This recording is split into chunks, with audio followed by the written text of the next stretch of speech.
کہ حضور علیہ السلام نے اس کی تاریخ مقرر نہیں کی. حالانکہ حضور کو تو پتا تھا قیامت کب آئے گی، لیکن یہ راز تھا کہ اچانک آئے گی بغتتاً، اس لیے حضور نے کبھی ظاہر نہیں فرمایا. کوئی بات ایسی کرتے کہ سامنے والا مطمئن بھی ہو جاتا. تو حضور علیہ السلام کو اس نے سوال کیا کہ قیامت کب آئے گی. تو حضور نے فرمایا کہ تو نے قیامت کے لیے کیا تیاری کی ہے.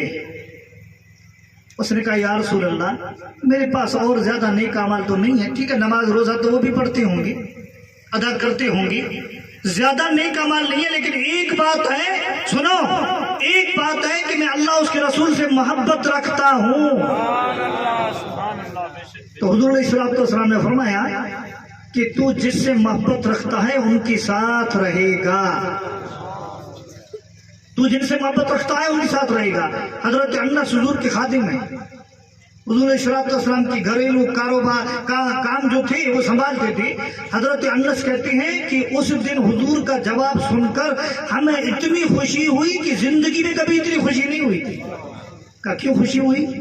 کہ اس لیے خوشی ہوئی کہ حضور نے کہا کہ تو جس سے محبت رکھتا ہے ان کے ساتھ رہے گا. تو ہم حضور سے محبت رکھتے ہیں اور انشاءاللہ قیامت میں ہم حضور کے قریب ہوں گے.